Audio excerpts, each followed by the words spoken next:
names for it, but we just call it an awakening to integrity.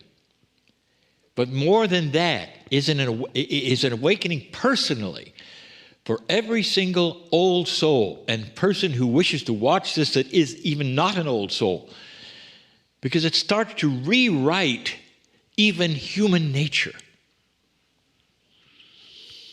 Every single week in these channelings this month, we're bringing a little bit of a different subject. So far, you know what we've been covering, the perceptions on how you might react to certain things, or maybe even more, how you might be able to reframe certain things in your life so that you don't get the same results every time that you'd like not to. That's what it's about. Is it possible that this awakening that is going on the planet, this elevation in consciousness that even is slight, is it possible that it could help with individuals and their lives and the things that you experience every single day? We keep speaking of a worldwide event, this shift. And you've gotten to see it in many ways. It's different from your grandfather's world, dear ones. Very different. But now we're trying to pull it to you personally, to how you might be able to then reframe some of the things that you experience on a daily basis in your culture. One of the biggest ones that you all have at some level is fear. Now, at another time this month, we were talking about worry. But it's even related to this time. The main thing is fear. You all have it.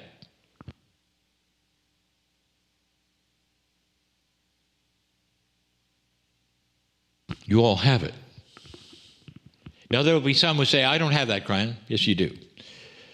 You all have a certain amount of fear because that keeps you from jumping off a cliff, for instance, or being cognizant of stepping off a curb. It's more than just being attentive to your life. It comes from a basic fear. But that kind of fear is survival fear. But sometimes that survival fear will overlap into manifested fear from what you think. Every single one of you has a program. And depending upon what your parents did or told you or what happened to you as children, you are programmed to fear things. And these are the fears we talk about. There are some of you who are afraid of life. Not all of you. We have so many old souls have figured this out. But so many of the fears today are because of your culture. You will call them survival fears within your culture. Example, fear of losing your job. It's a big one. Fear that your children will have an accident when they leave for the day, whether it's school or something else.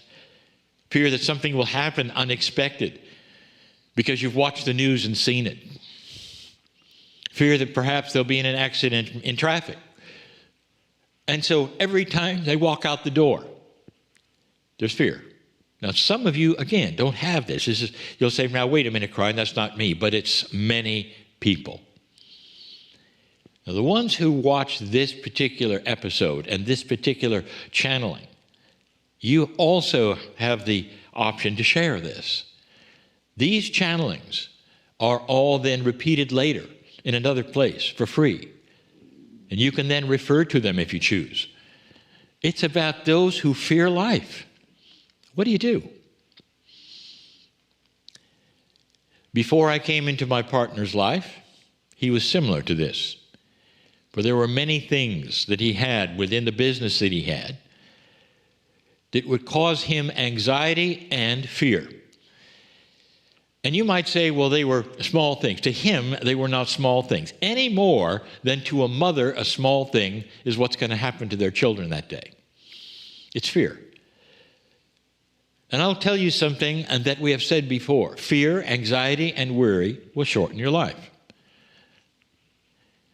You just heard an excerpt today, planned for today, about the inner child.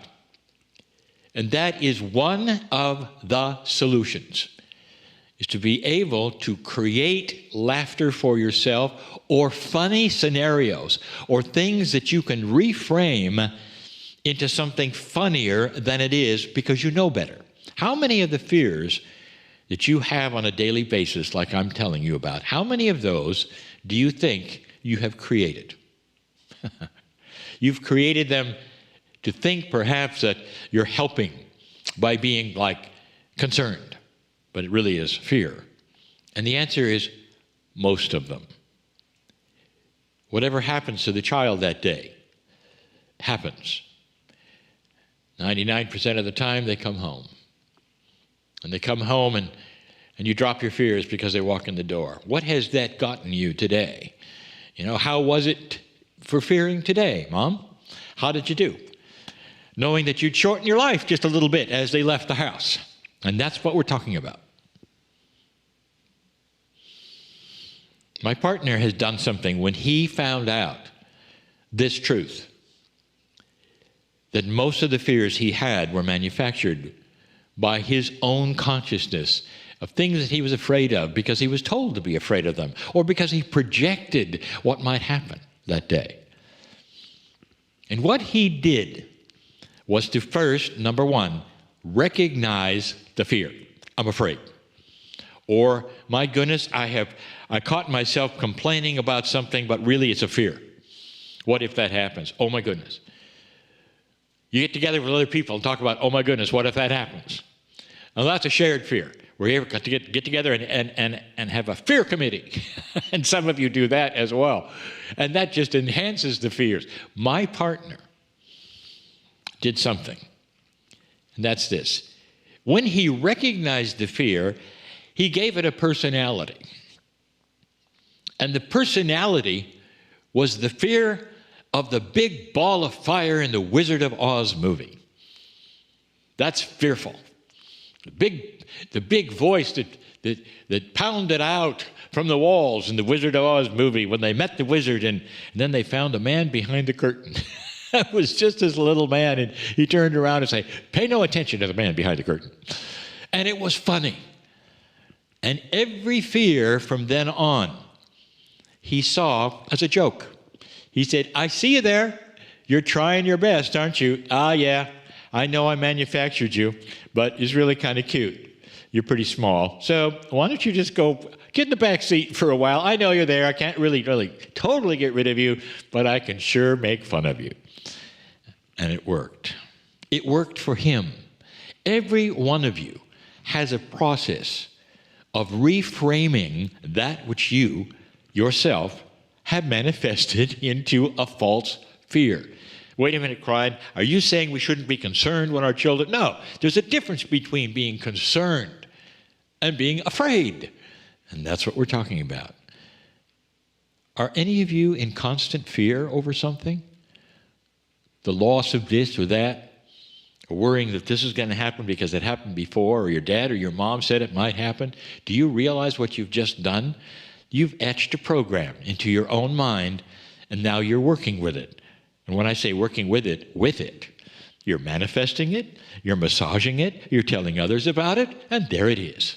And it's fake, completely. Reframing fear is the subject. That is a new paradigm for so many of you to hear this. First, recognize it, and you will. It'll come flying out of your brain and out of your mouth, and you'll go, oh, that's me. I actually was programmed to fear this because of perhaps I was told to, or perhaps I had friends that had something happen. It is reframable.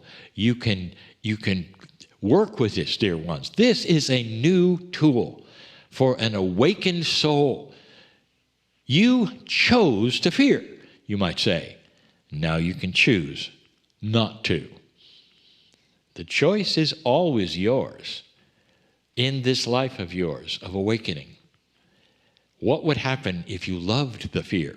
And you would say, well, maybe that's going a little too far. And yet, that is what many have done. They throw love at it because they recognize it first. They throw love at it, and it goes away snickering and saying, well, I tried. Maybe next time. And you go, yeah, try again, but you won't make it. This is the answer. The inner child, don't lose it. Don't lose it, because that's going to be needed. That's going to be needed when you take away fear. I am Kryon, in love with all of you. There are so many new tools, dear ones, that'll help you to live longer. And so it is.